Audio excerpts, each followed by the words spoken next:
Bonjour Émilie. Salut Mélanie. Aujourd'hui, à notre 3 questions-réponses, on va parler des sciences, des maths et des technologies. Alors, première question. Comment on fait pour faire vivre les sciences, les maths et les technologies dans nos services de garde? Mais tu vas voir, c'est super simple de démystifier le sujet en fait. On va le rendre plus accessible pour les enfants, beaucoup moins compliqué pour les éducatrices. Puis en fait, on va utiliser du matériel qu'on a souvent sous la main. OK. Bon, bien super. Ben moi, je propose encore une fois la méthode la plus simple, la plus rapide et la plus efficace, c'est de remplir un bac avec le bon matériel à l'intérieur.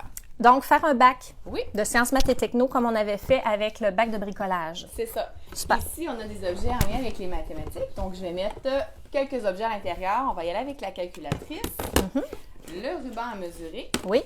tous les petits bouliers qu'on retrouve partout dans les locaux. Ici, avec les technologies, on va y aller avec un appareil photo. Donc, les enfants vont pouvoir s'amuser avec. Un vrai qui fonctionne, Oui. là. Ben oui. Les walkie-talkies pour les amis qui veulent se cacher Oui. dans le local. Et les jumelles pour observer ce qui se passe dans les alentours. Au niveau des sciences, donc on va y aller ici avec une pipette qu'on peut retrouver au magasin de $1, des cocottes et on va y aller aussi avec des branches. Donc, c'est tout aussi simple que ça, Mélanie, notre bac est déjà fait pour les enfants. Oh, super. Là, Émilie, tu nous as donné des super de belles idées à mettre dans notre bac. Mais une fois qu'on a mis tout ça dans notre bac, comment rendre ça plus éducatif? Bien, c'est sûr que ça ne sert à rien de faire un bac pour faire un bac. Effectivement. Donc, par exemple, si je reprends ma fameuse pipette, si les enfants ne savent pas quoi faire avec, bien, ça peut rapidement finir en épée, hein? Oh, puis là, ben, on s'éloigne des sciences, maths et techno. C'est ça.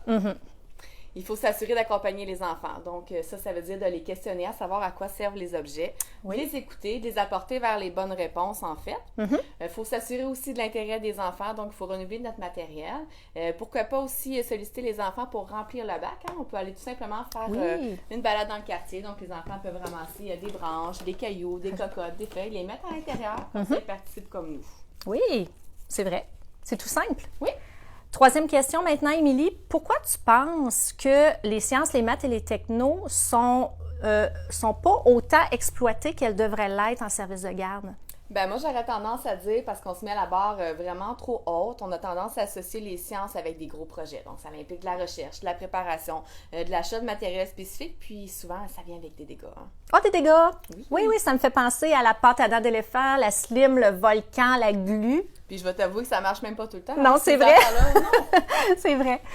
Revenons à la base, Mélanie, là. Qu'est-ce qu'on veut stimuler dans le fond avec tout ça? Ben là, clairement, la sphère cognitive, mais si on se fait au programme éducatif, toutes les sphères de développement chaque jour. Oui. Comme si on prend, par exemple, les pinces ici, puis que les enfants décident de lever des objets soit lourds ici ou légers, ben ils vont apprendre dans l'expérience parce que c'est eux autres mêmes qui vont la faire. Oui. Mais tu sais, Mélanie, là, quand l'expérience passe par nous, par exemple, si on décide de faire le fameux volcan avec Oui. du bicarbonate de soude, l'enfant voit le produit final. Donc, il est vraiment là à titre d'observateur. L'expérience ne passe pas par lui, il ne fait rien, en fait, à part regarder. Il ne faut pas oublier que l'enfant, il apprend beaucoup plus par ses propres expériences quand ça passe par son corps à lui, en fait. Oui, c'est vrai, tu as raison. Fait que dans le fond, Émilie, si je retiens tes conseils les plus importants, c'est que les sciences, les maths et les technologies, ça peut faire peur pour une éducatrice, mais en même temps, ça doit rester simple. Il faut que ça reste simple et c'est pas supposé être épeurant non plus. On doit rester des éducatrices à la petite enfance et non pas des scientifiques. Fait qu'à ce compte-là, Émilie, enlève ça, ce sarrau-là, ça n'a pas rapport. C'est vrai, tu as bien raison. Super! Alors, merci Émilie pour tes bons conseils. Alors, on espère que cette capsule vous a plu autant que nous, on a eu du plaisir à la faire pour vous.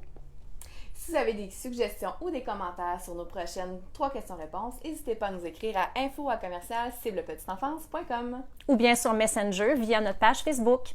Alors, on se dit À bientôt! à bientôt!